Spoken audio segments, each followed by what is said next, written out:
지금 삼남은 오랜 가뭄으로 산과 들이 붉게 타들어가고 있사옵니다. 가뭄은 백성들의 농사에 직접 피해를 주니 하늘의 이변 중에서도 가장 무서운 재앙이옵니다. 군주는 마땅히 두려워하며 자성해야 하옵고 친히 비를 비는 제를 올려야 할 것이옵니다. 전하, 천재지변이 비단 군주만의 책임이겠습니까? 전하, 일찍이 중국의 순자는 천재지변은 단순한 천운이며 제사 같은 의식은 백성들을 안심시키기 위한 방편에 불과하다 했사옵니다.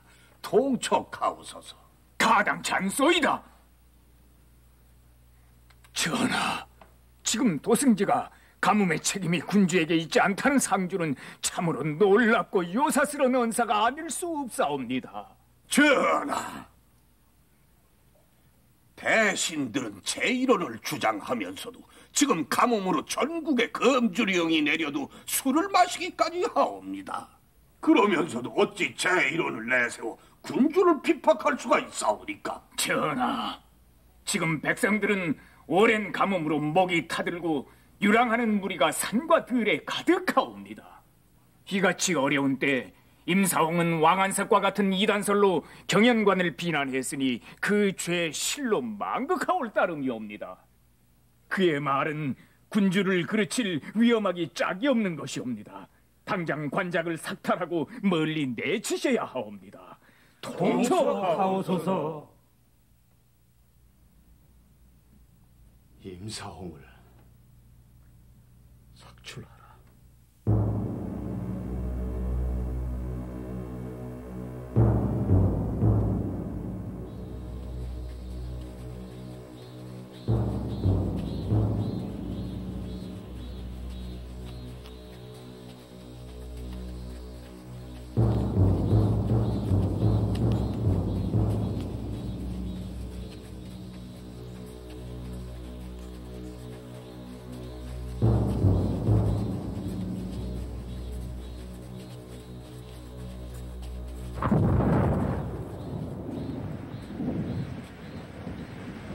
햇살이 내려 쬐고 비가 내리고 바람이 부는 건 단지 자연 현상일 뿐이야.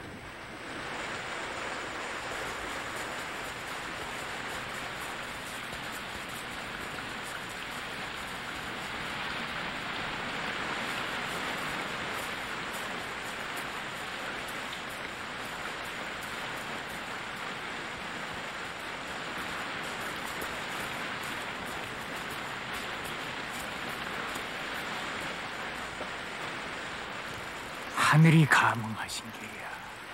하늘.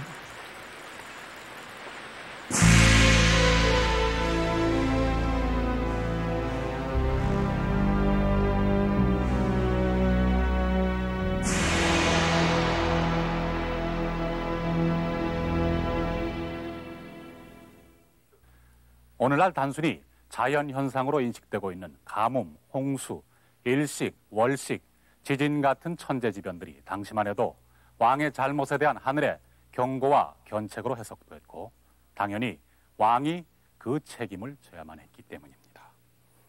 다시 말해서 왕이 정치를 잘못했을 때 고통받는 민심은 곧바로 하늘에 상달되고 하늘이 왕에게 천벌을 내리는 것이 바로 천재지변이라는 것입니다. 이 같은 논리는 정치를 잘하도록 왕을 규제하는 중요한 장치로 이용되었고 조선시대 역대 왕과 신하들은 전통적으로 모두 이 견해를 받아들였습니다. 그런데 연산군 때에 와서 이 같은 논리는 정면으로 부정됩니다. 연산군은 천재지변은 단지 자연현상일 뿐이지 왕의 책임이 아니다라고 주장하는데 이런 연산군을 밑에서 뒷받침해준 인물이 바로 임사홍입니다. 조선 역사상 유일하게 이 같은 주장을 한 임사홍은 당연히 조정 대신들의 반발과 질책을 한 몸에 받게 되는데 당시 예조 판서 겸 판중추 부사였던 성현과 극심한 갈등을 빚게 됩니다. 그리고 이들의 갈등은 마침내 갑자사화라는 피비린내 나는 비극을 몰고 오게 됩니다. 역사의 라이벌, 오늘은 천재지변에 대한 해석 문제를 중심으로 해서 파란 많았던 연산군 시대를 조명해 보도록 하겠습니다.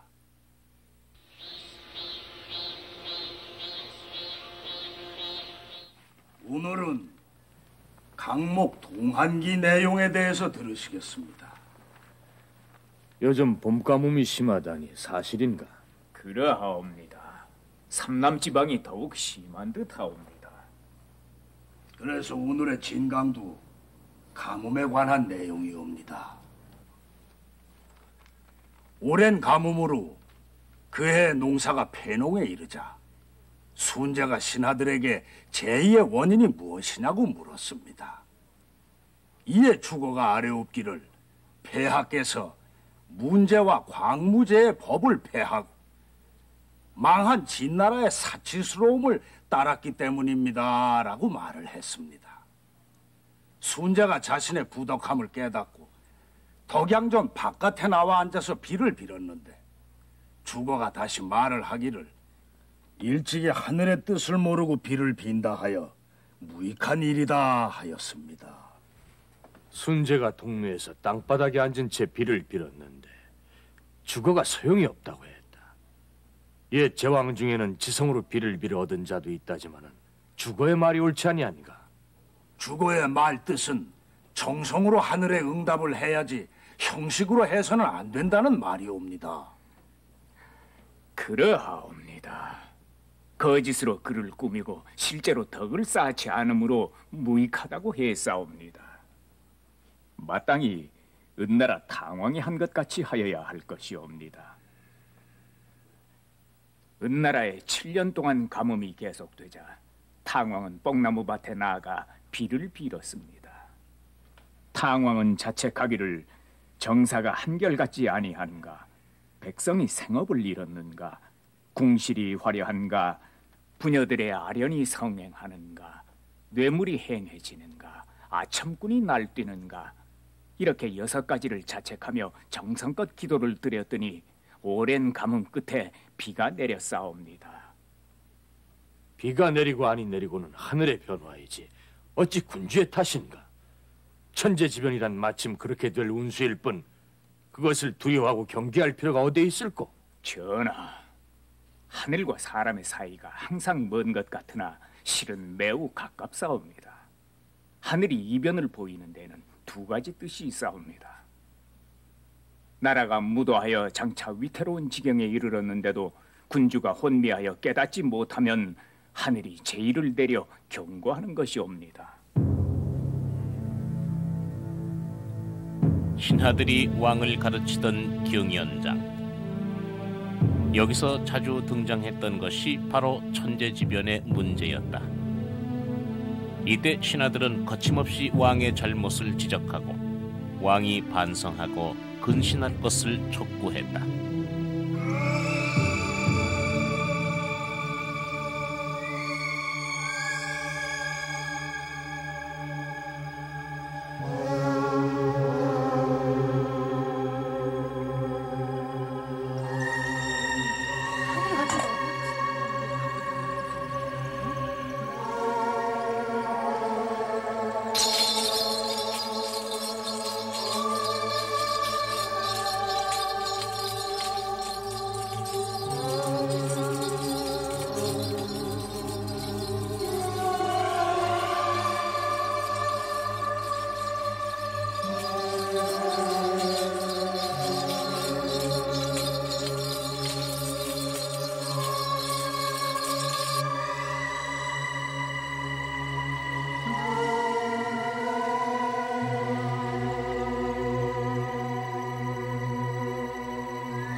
전하, 일식이 시작된 지 2각이 지났사옵니다.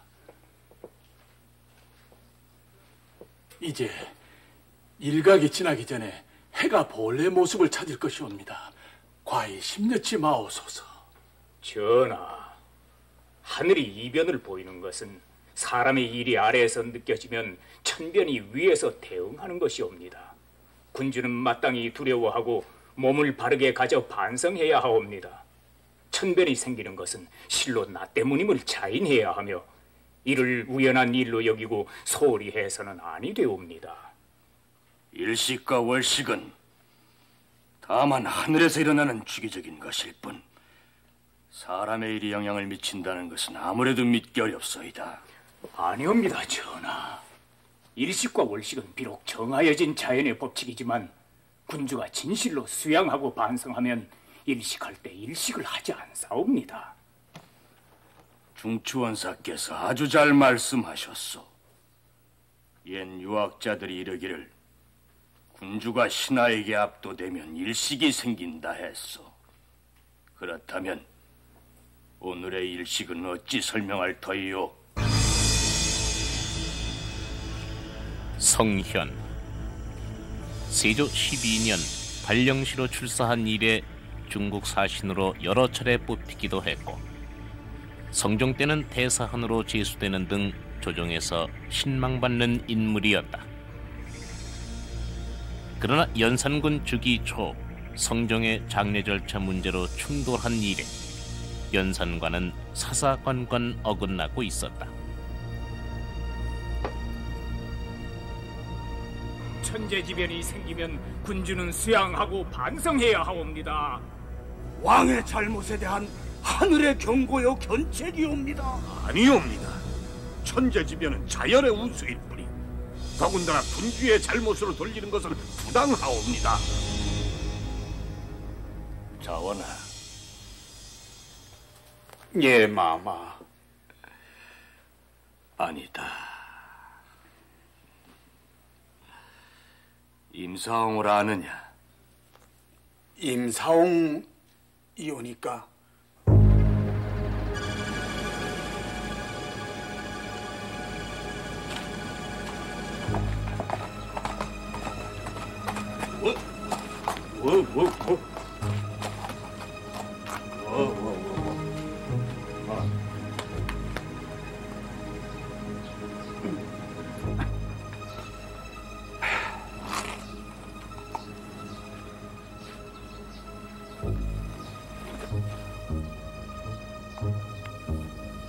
아버님, 그동안 고초가 얼마나 크셨사옵니까?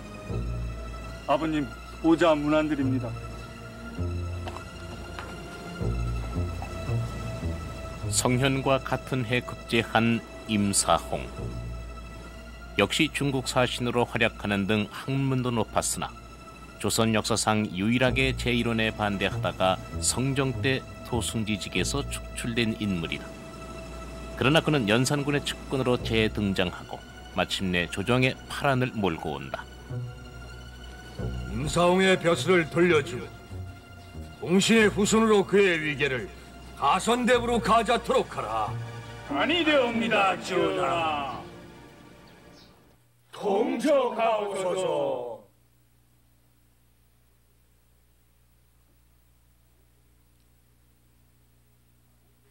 예전의 말씀에 소인을 쓰지 마라. 반드시 나라를 어지럽힌다고 하였사옵니다. 사홍 승조의 무리는 온 나라 사람들이 소인으로 지목하고 있사옵니다. 전하께서는 어찌하여 사사로운 마음으로 정사를 돌보시옵니까? 원컨대 사홍의 가자를 빼앗고 성상을 속이는 신하들을 신문하소서.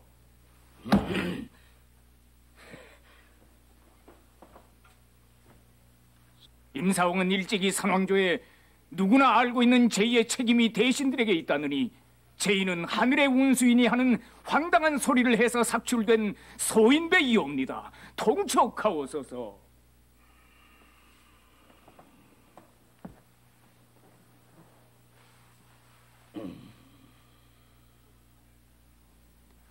조정 대신들이 신을 소인배라 지칭하는 것은 옳은 판단이 아니옵니다. 천재지변이란 하늘의 운수일 뿐 조정 대신들이 주장하는 것처럼 하늘의 경고나 견책은 아니오며 그것이 또한 군주의 책임임은 더더욱 아니옵니다. 통촉하옵소서. 전하, 제1한 인간 사회의 조화가 깨어졌기 때문에 생기는 것이옵니다.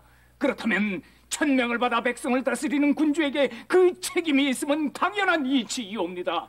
요설과 궤변으로 성상의 성청을 흐리려는 사홍을 당장 내치소서. 전하, 제 이론을 내세워 성상의 의의를 견지하려는 대신들의 속셈은 저들의 입지를 크게 하려는 간교한 생각에서 나온 것일. 전하, 임사홍을 당장 내치소서. 임사홍의 죄 실로 크옵니다. 그의 가자를 당장 거두시옵소서. 전하, 통촉하옵소서. 사홍 등에게 가자 준 것이 어찌 그다지도 그런 것인고? 만일 보왕이신 성정조였으라면은 병들이 반드시 이렇게 하지는 못할 것이다. 전하, 통촉하옵소서.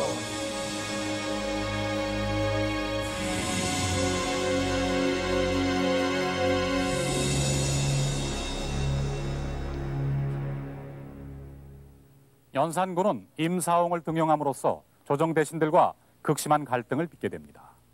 그리고 이 논란의 중요한 요소는 천재지변, 즉 제2의 문제였습니다.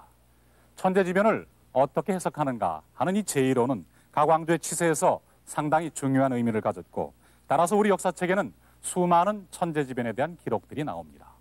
일식, 월식, 지진, 가뭄, 홍수는 물론이고 혜성이 나타나거나 해가 한꺼번에 2개가 떴다라는 기록이 있는가 하면은 암탉이 수탉으로 변했다라는 기록도 있습니다. 이런 기록들이 삼국사기에는 약 1000여 군데, 고려사에는 약 6500군데, 그리고 조선왕조실록에는 1530년, 중종 25년까지만 살펴보아도 약 8000여 군데가 있습니다. 그렇다면 이렇게 천재지변을 중요하게 생각해서 기록하고 경계했던 이유가 과연 무엇 때문일까요? 단지 당시는 자연현상에 대한 이해가 부족했기 때문이다라고 생각할 수도 있겠지만 사실은 그렇지 않습니다. 조선시대 초기만 해도 이미 천문기상에 대한 연구와 이해는 상당히 높은 수준에 도달해 있었습니다. 조선은 건국 초부터 새 왕조가 하늘의 뜻에 의해 세워졌음을 강조하기 위해 천체 관측과 천문 연구에 주력한다. 영의정이 관장하는 천문 기상청인 관상감은 궁궐 내 2곳에 관천대를 설치하고 매일 밤낮으로 천체 관측을 실시했다. 태조 4년에 나온 천상열차 분야지도라는 천문도에는 육안으로 볼 수 있는 거의 모든 별이 망라된 1463개의 별이 새겨져 있다. 당시 관상감 관리들이 보던 보천가라는 책에는 별자리만도 283좌에 1463개의 별이 그려져 있는데 견우, 직녀, 북극성, 북두칠성 같은 동양 전래의 별자리 이름들을 모두 볼 수 있다. 이 모든 별자리들은 시로 엮어져 있어서 일반인들도 쉽게 익힐 수 있었는데 중원 북극 잠미궁, 북극 오성 제기중과 같이 칠원시로 돼 있다.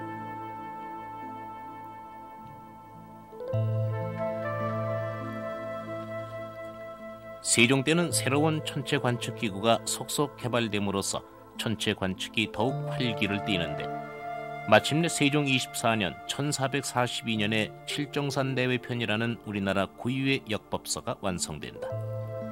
이 달력은 서울의 위도를 기준으로 천체 운행을 관측하고 정리한 것으로 1년의 길이, 한 달의 길이 등 대부분의 수치들이 유효 숫자 6자리까지 현재의 값과 일치하고 있다. 해시계인 앙부일구도 서울의 위도를 기준으로 시간을 측정했기 때문에 우리나라에 맞는 정확한 시간을 잴 수 있었고 그림자의 길이에 따라 동지에서 하지에 이르는 24절기도 알 수 있어서 매우 과학적이다. 이토록 발달된 천문과학은 일식, 월식의 정확한 예보도 가능케 해서 왕조의 권위를 세우는 데 크게 이바지했다. 그러면 자연과학이 이렇게 발달했는데도 천재지변이 끊임없이 논란이 되는 것은 무슨 까닭인가? 사실 제2는 자연과학의 문제가 아니고 오히려 정치 철학의 문제였다. 조선시대의 왕도 정치론에서 군주는 천명을 받은 존재로 인간 사회뿐 아니라 천지의 조화에도 책임을 져야 했다. 이 조화가 깨질 때 하늘이 진노하는 것이 바로 제의라는 것이다.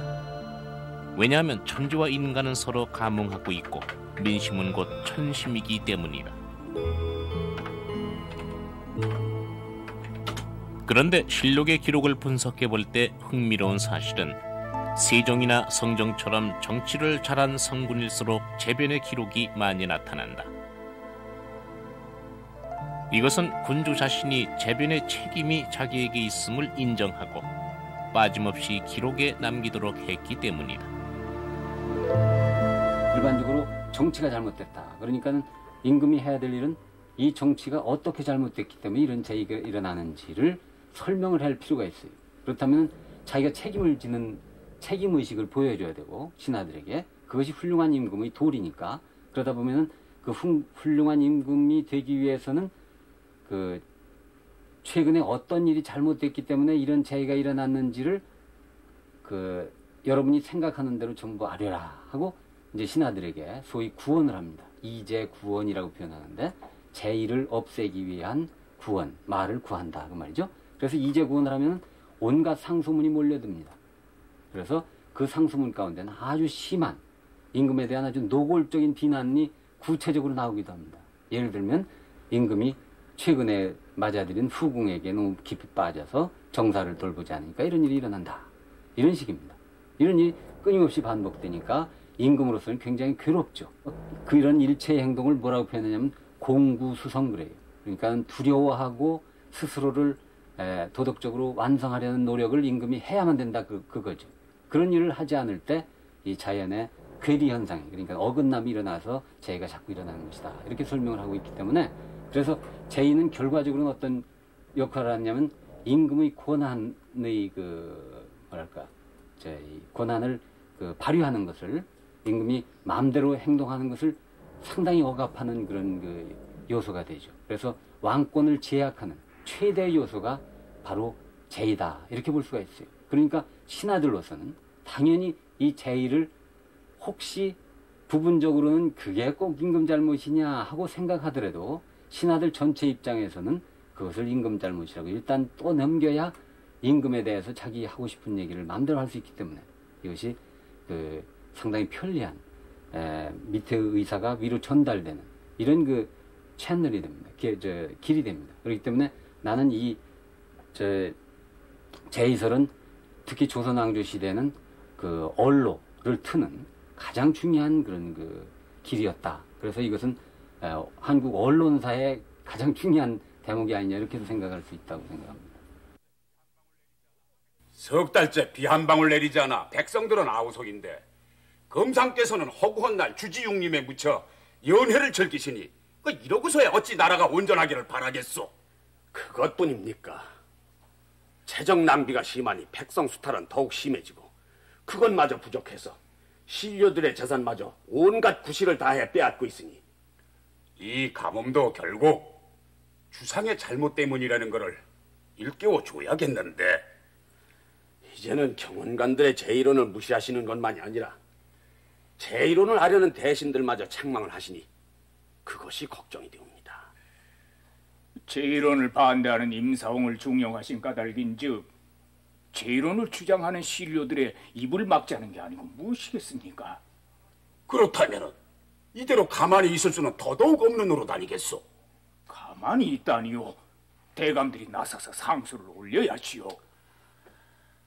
주상의 어이가 저러시니 자칫 화를 입을까 걱정이 되오이다. 더 큰 재앙이 닥치기 전에 종묘사직과 주상을 위해 일어서야 합니다.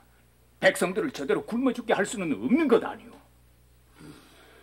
주상의 생각을 바꿔야만 합니다.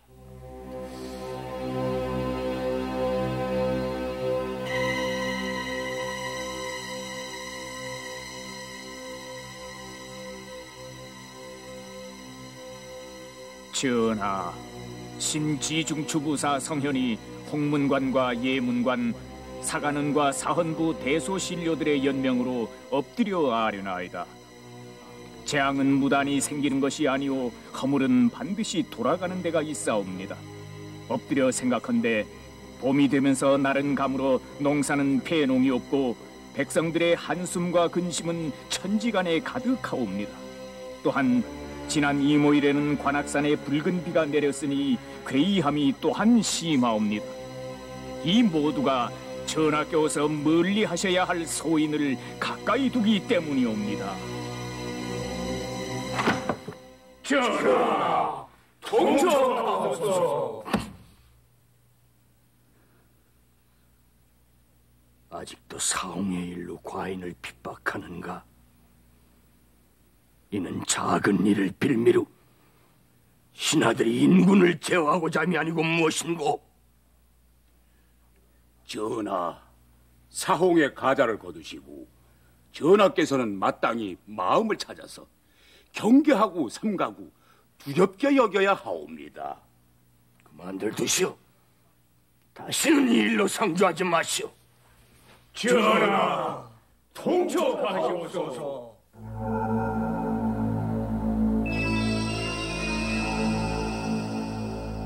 가뭄은 막대한 농업상의 손실 때문에 어느 재변보다도 심각하게 받아들여졌고 비를 구하는 온갖 방법이 동원되는데 주로 음양에 관계된 것이 많았다. 가뭄이 계속되면 남문인 숭례문을 닫는데 이는 남쪽의 양기를 차단하기 위함이었다. 이런 음양 사상은 성략자들의 비판을 받기도 하지만 끈질기게 이어졌다. 남문과는 반대로 북문인 숙정문을 열어 음기를 받아들여 비가 오도록 한다.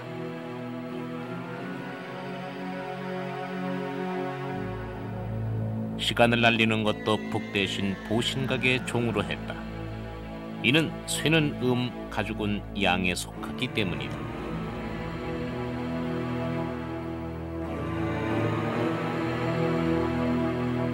이와 함께 전국에서 기우제가 행해진다. 이때는 왕도 친히 종묘에서 제사를 지내기도 했다.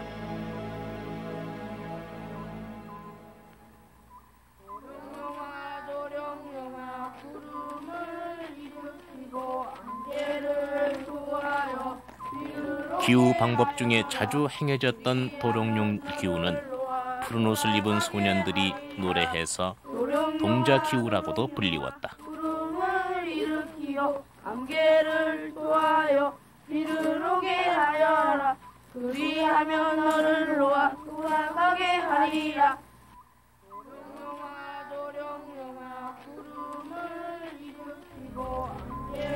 임사홍의 등용 문제로 시작된 연산군과 신하들의 공방은 가뭄 속에서도 불을 뿜고 있었다. 전하께서는 마땅히 하늘의 꾸지람에 답해야 할 때입니다. 하늘이 전하에게 임하는 것이 바로 전하께서 신하에게 임하는 것과 같아서 전하께서 여러 신하를 경계하는 데에는 형벌이 있고 하늘이 전하를 경계하는 데에는 재변이 있으니 그 일은 다르나 이치는 같사옵니다. 온 나라가 정성스레 비를 빌고 있는데 전하께서는 수양과 근신을 하시기는커녕 밤마다 연회로 밝히시니 오직 망극할 따름이옵니다. 너희들이 과인을 이기겠다는 책략의 다름이 아니다. 망극하였다, 전하. 요임금은 9년 동안 홍수가 졌고 당임금은 7년 동안 가뭄을 겪었어. 그것이 과연 왕의 부덕의 탓인고? 천둥이 치고 가뭄이 들고 벼락이 떨어지면 천세우연일 뿐 그것이 어찌 인간의 잘못이란 말이오? 전하, 부왕이신 성종대왕께서는 한재가 생기면 마땅히 수신하여 정견을 비우시고 경계하시며 수라의 반찬수를 줄여 검소를 실천하시고 반성하며 근신하여 하늘의 감흥을 기다리셨사옵니다. 또한 선왕께서 내친 소인을 전하께서 다시 부르심이 오늘과 같은 재앙을 가져왔음을 어찌 모르신다 하시오니까. 선왕하지 마오. 병들이 요사스런 변설로 선왕을 제어할 수 있었을진 모르나 나는 아니되오. 내 말이 무슨 말인지 그리도 모르겠소. 전하, 망극하였다.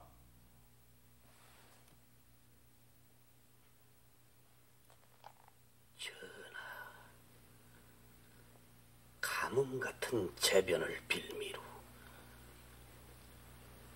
주상의 정성이 부족하다느니 그것이 군왕의 탓이니 하는 대감들의 주장을 받아들이신다면 장차 전하께서는 뜻을 크게 펼칠 수 없게 될 것이옵니다.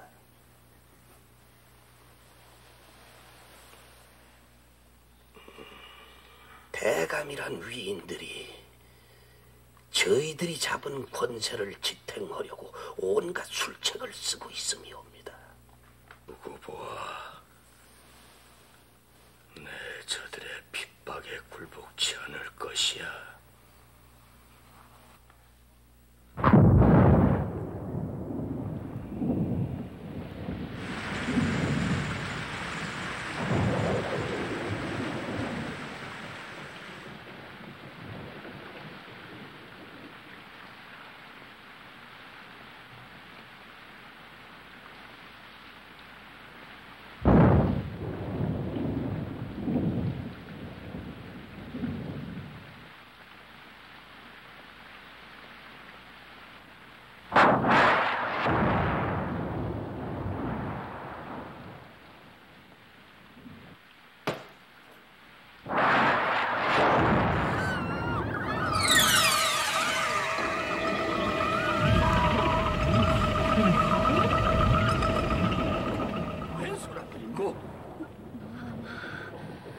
대궐에 벼락이라도 떨어진 게냐? 이러는 게야. 전하, 변계이옵니다. 변괴라니? 고란에 이무기라도 떨어졌다는 겐가? 아니옵니다. 선전정 기둥에 벼락이 떨어졌사옵니다. 정부에 없었던 일로 예사로운 징조가 아닌 줄 아옵니다. 예사로운 징조가 아니라면 비가 오면 천둥이 치고 벼락도 떨어질 수 있는 일, 그게 뭐에 그리 대수로운 일인고? 예전에 이르기를 하늘이 임금을 인자하게 사랑하여 재변을 내려 경각시킨다 하였사옵니다. 지금 경계하고 조심하신다면 비록 재변이 있었으나 그 응보가 없게 될 것이옵니다. 근본에 이 하늘의 변괴도 역시 소인들에게 과람하게 준 자귀에서 온 것이니 당장 개정하시고 정사를 개혁하시어 하늘의 꾸지람에 보답하옵소서. 하늘의 변괴가 반드시 사홍 등의 가자 때문에 온 것은 아닐 것이오. 허나 대감의 말이 그러하니 도로 빼앗는 짓이 뭐에 그리 어렵겠소. 임사홍의 가자를 삭탈하고 파직토록 하라.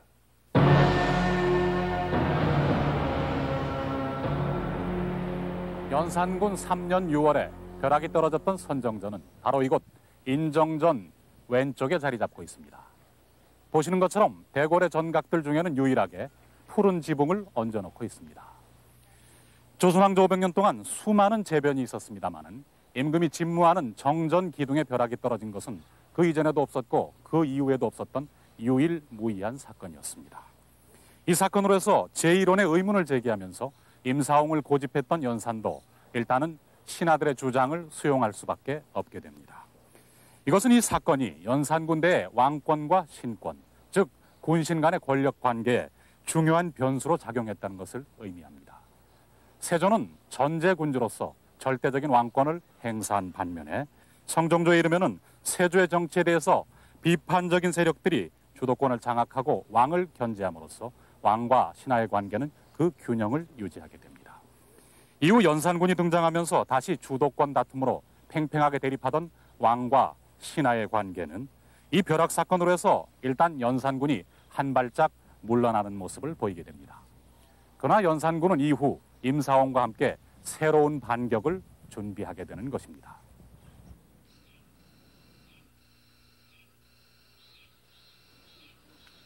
대감, 얼마 만의 만남입니까?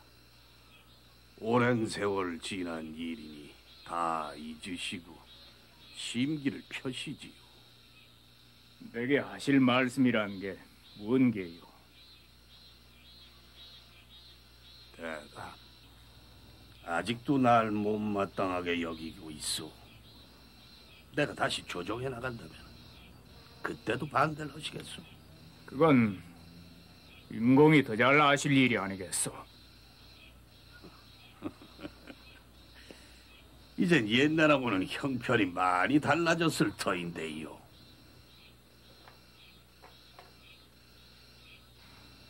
자신의 허물을 모르신다는 소리요. 대감, 금상의 생모께서 어떻게 돌아가셨는지는 대감께서도 잘 알고 계시지요.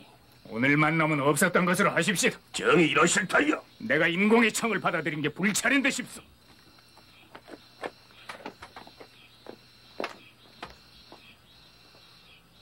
대감!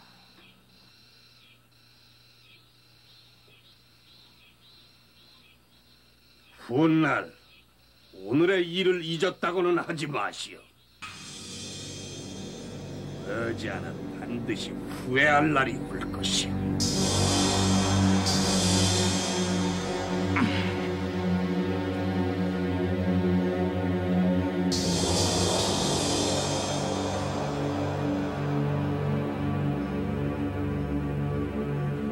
전하, 근자에 들어 전하께 오서 경연에 불참하시는 일이 너무나 잦사옵니다.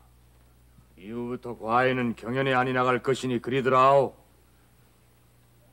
전하, 어인 정교시오니까 경연은 개조 이래로 어느 선왕께서도 패하신 적이 없는 일이옵니다. 임군이 경연에 나가는 것은 어린 나이일 때 강습하고 치도를 배우고자 합니다. 춘추가 많고 학문이 고명하다면 매일 경연에 나가더라도 더 배울 것이 없질 않소. 아니옵니다, 전하. 성종대행 대왕께서는 보령 높으신 연후에도 날마다 아침과 낮과 저녁 하루 3차례의 경연을 단 하루도 소홀하신 적이 없었사옵니다. 경연이란 비단 고전이나 고사를 또 그 말씀이요. 지난번에 그랬지 않소. 군주가 덕행을 닦아 정치를 잘하면 일식월식을 할 때 하지 않는다고. 1월식은 예부터 일관이 1월식 할 때를 미리 알아서 어긋나지 않게 했지 않소. 세종 할아버지 때는 일식하는 시각이 반강만 늦어도 문책을 했어. 일식월식을 하고 하지 않는 것이 군주에게 달렸다는 그런 소리나 들으려고 경연에 나오라는 게요. 전하, 1월이 빛을 잃는 것은 재변 중에도 큰 재변이옵니다. 옛말에 이르기를 일식은 덕행을 닦아야 하고 월식은 형벌을 잘 처리해야 한다고 하였으니 군주는 마땅히 덕행을 닦고 정치를 행한다면 일식과 월식을 해야 할 때 하지 않는다는 것이 선현들의 변경할 수 없는 정론이옵니다. 그만둬!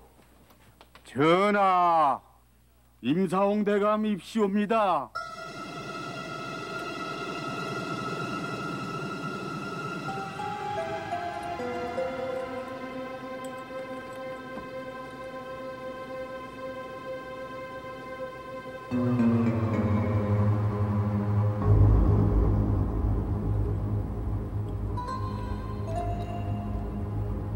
연산 9년 조정 상하가 소인배라고 배척해서 밀려났던 임사홍을 연산군이 전격적으로 등용하고 봉군까지 한 것은 실로 충격적인 사건이었다.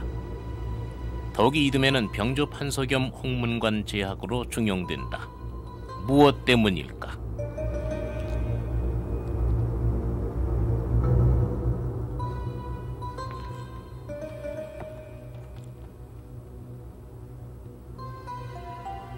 전하, 성은이 망극하옵니다.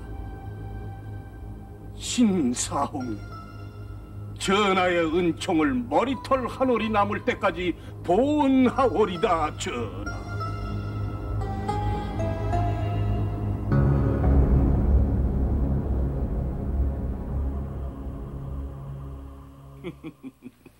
그 경도 보았소. 늙은 것들이 놀라서 어쩔 줄 몰라 하는 나색들 말이요. 소신이 그 정경을 어찌 놓치겠사오니까. 시비하기 좋아하는 늙은 것들이 오늘 경의 모습을 보고 나서는 망령되의 일식과 월식이 큰 재변이라 떠들어대지는 못할게요. 전하, 일식이나 월식은 다만 하늘에서 일어나는 주기적인 것일 뿐, 임금의 부덕이 천재지변에 미친다는 것은 터무니없는 소리옵니다. 심려치 마우소서. 일월식은 관상감에서 미리 알아서 책자에 그 시기를 적어 놓았는데, 그런 상황임에도 왕의 부덕의 소치라고 하질 않는고. 심지어 백악산의 운석과 창경궁의 화제마저도 큰 재변이라 떠들어대다니. 이를 말씀이 오니까. 전하,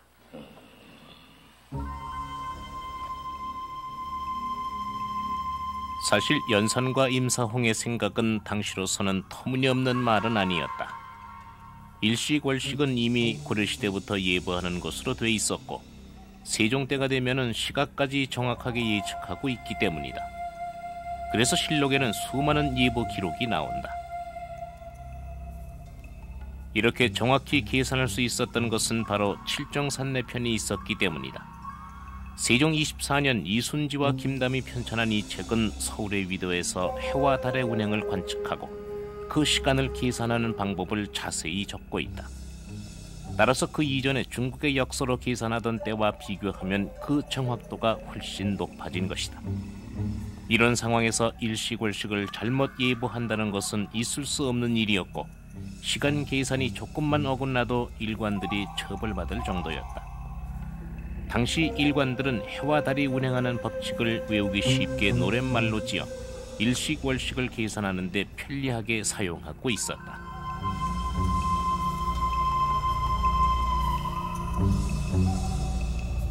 연산군 자신이 일월식이 이게 이미 다 예보되는 건데, 계산해서 다 맞추는 건데 어떻게 임금이 잘하면 안 일어나고 잘못하면 일어나느냐, 말이 안 된다 하는 얘기를 한 거죠. 그러나 연산군 때만 그 얘기가 나왔지 그 후의 임금들은 여전히 일식, 월식은 임금이 잘하면 안 일어나는 거다 하고 얘기를 합니다. 그것은 왜 그러냐면 1200년에 죽은 그 중국의 소위 주자학이를, 그 야보 주자학이란 말을 만들어 놓은 사람이 주자인데 주자가 한 말이 있어요. 주자가 한 말은 조선 왕조 시대는 하느님 말씀처럼 점령해졌다고 과장할 수도 있는데, 주자가 뭐라고 했냐면 그 나라 임금에게, 중국 임금에게 올린 상소문에 뭐라고 얘기했냐면, 일식월식은 전부 계산해서 맞출 수 있는 것이지만은 임금이 정치를 잘하면 일어나려던 일식이 안 일어날 수 있다고 얘기하고 있습니다. 바로 주자의 그런 태도가 아마 조선시대의 유학자들에게는 거부하기 어려운 그런 문제였을 것이고, 전하, 신하들이 인군을 능멸하는 것을 그냥 둬서는 아니 될 것이옵니다.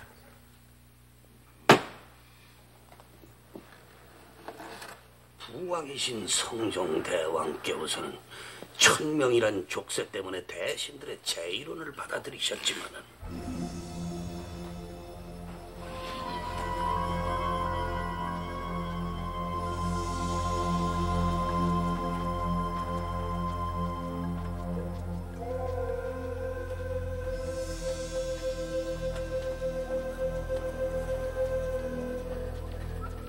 군주는 1000명을 받았다는데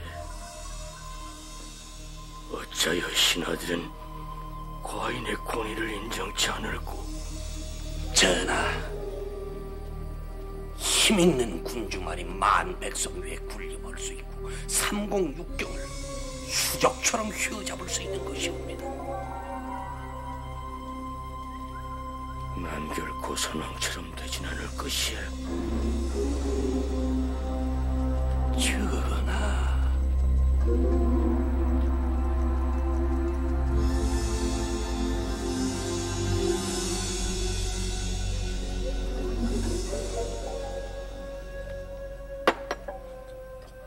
천재지변이 어찌 인군의 부덕 탓이옵니까, 아바마마?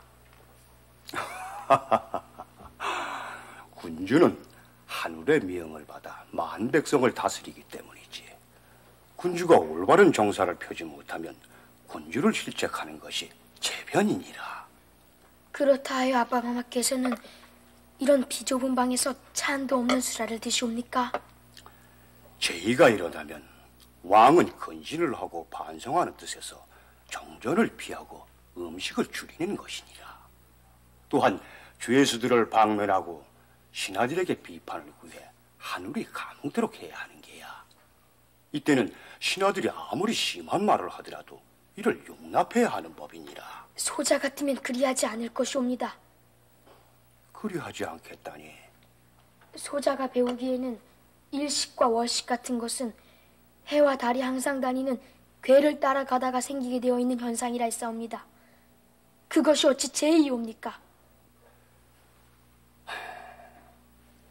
어찌 내가 그것을 모르겠느냐. 허나 제의를 부정하면 군주가 천명을 받았다는 것을 부정하는 것이 될 것이고, 왕이 천명을 부정하면 왕권의 정통성은 또 어디서 찾을 것이냐. 소자는 아니할 것이옵니다. 소자는 소자의 힘으로 군주의 권위를 찾을 것이옵니다. 전하,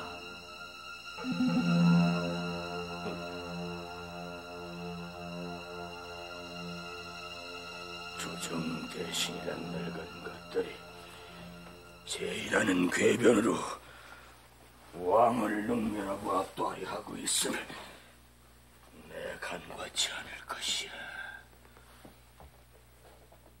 전하, 그러하오시면 그들의 입을 아예 막아버리시면 어떠하올지요. 소신에게 대소신료들의 발언을 일거에 제압할 계책이 있사오니다. 무언고 그 계책이? 전하, 지난 기해년 억울하게 배출되신 자전마마의 일을 상기하소서. 전하! 전하! 마마, 자원이 대령이 옵니다.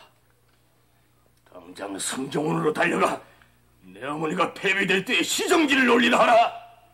예, 마마.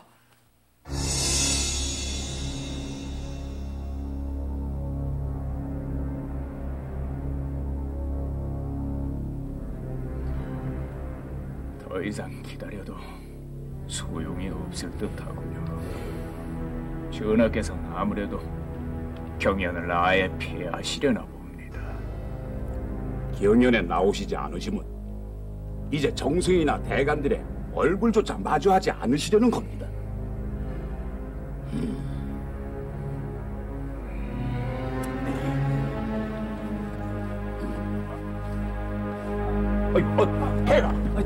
대가, 이러시오니요. 자, 너도 한 잔 따라봐라. 어서. 그래, 이렇게 기쁘네. 잔디 한 잔 하자. 전하, 신현이 엎드려 마지막으로 간언하오니 부디 간합하옵소서. 전하, 백성은 하늘이 낸 것이니 한 사람이라도 불안하게 해서는 아니 되옵고, 벼슬 또한 백성들이 맡긴 것이니 소인배들이 그 자리에 있게 해서는 아니 되옵니다. 1월이 빛을 잃고 산천이 메말라가면 인간들의 일에 하늘이 노하심이라 어찌 군주의 책임이 크다 하지 않을 수 있사오리이까. 엎드려 바라옵건대 하늘이 전하께 백성을 맡겼으니 전하께서 이 백성들을 잘 보살피셔야만 하늘의 견책이 없을 것이옵니다. 전하, 군주가 하늘의 경고를 무시하면 반드시 패망에 이르옵니다. 임군의 정사는 간언을 받아들이는 것이 급선무이없고 신하의 직책은 바른 간언을 올리는 것이 급하옵니다. 전하, 도탄에 빠진 백성들의 신음소리가 들리지 않사옵니까? 하늘을 두려워하지 않으면 곧 멸망의 길이 있을 뿐이옵니다. 통촉하옵소서. 가난하고 헐벗은 백성들의 정경이 가엾지 않사옵니까?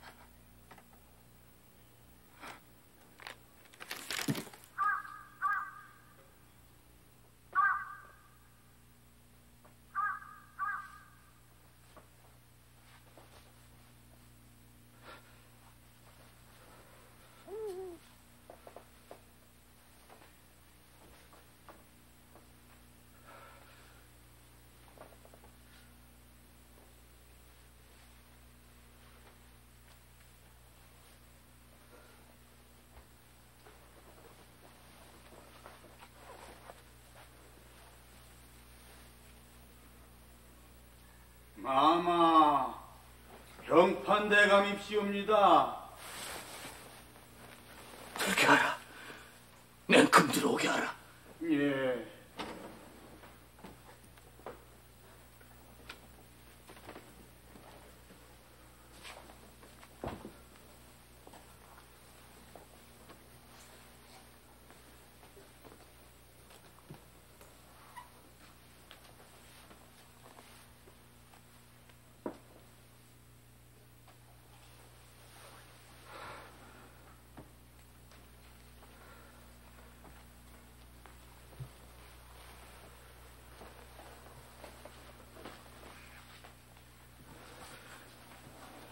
이게 무엇인고?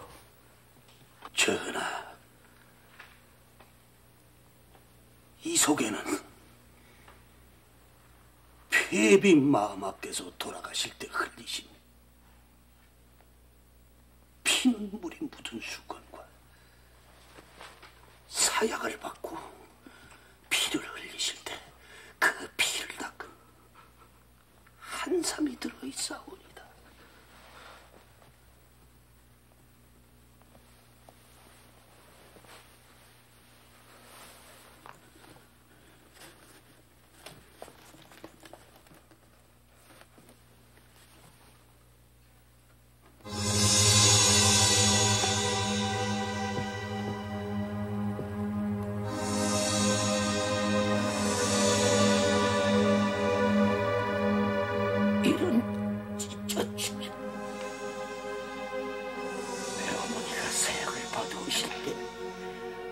아무 말도 못한 자들이 제 이름을 들먹이며 왕을 핍박하니 이 자들을 그냥 두지 않으리라. 여보라!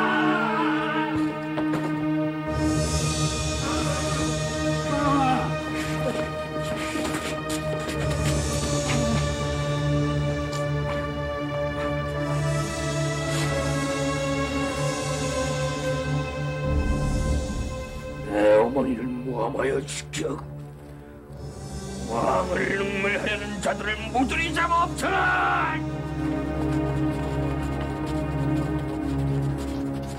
갑자사화. 그것은 조선 초 군주 정치를 떠받치던 세 기둥, 경연과 언론, 그리고 사관 이 모두가 무너져 내린 피바람이었다. 앞선 무오사화에서 역사와 언론을 부정하고 살인파를 제거했던 연산군은 마침내 경연과 제1원마저 부정하면서 훈고 대신들까지 몰아냈으니 그 후 조정에는 바른 말하는 신하를 찾아볼 수 없게 되고 말았던 것이다.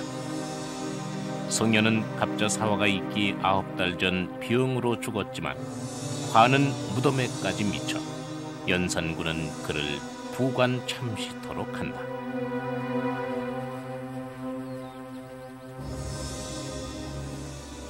갑자사화는 일반적으로 연산군이 어머니인 패비 윤씨의 일 때문에 일으킨 것으로 알려져 있습니다. 그러나 그 이면을 들여다보면 갑자사화는 전제 왕권을 행사하려는 연산군과 왕도 정치를 내세워서 왕권을 견제하려는 신료들의 갈등이 빚은 참화였다라고 할 수 있습니다. 그 왕도 정치론의 하나가 바로 제1원이었고 그 제1원을 둘러싼 갈등의 한가운데에 성현과 임사홍이 있었습니다. 천재지변이 군주의 잘못에 대한 하늘의 경고요, 견책이라는 제1호는 왕권의 제약을 통해서 진정한 왕도 정치를 구현하려는 유교적 가치관의 한 측면이었고, 조선 왕조의 전 시대를 통해서 모든 군왕들은 이 제1호를 당연한 것으로 받아들였던 것입니다. 이들이 제1호의 현실적 허구성을 잘 알면서도 이렇게 했던 것은 일반 백성들의 정서, 즉 왕을 비롯한 지배층이 도덕적으로 타락하거나 정사를 그르쳤을 때에는 하늘이 벌을 내린다라는 믿음을 수용했다는 것을 의미합니다. 즉 제1호를 통해서 왕이나 권력자들이 스스로 반성하고 경계하는 마음을 가지려고 했던 것입니다. 즉위 초기에는 영특한 자질을 가졌다고 칭송받던 연산군.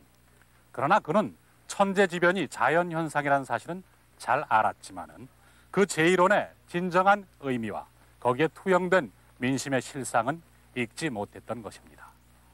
그 결과는 바로 그 자신의 말로가, 그리고 후세의 역사가 잘 말해주고 있습니다.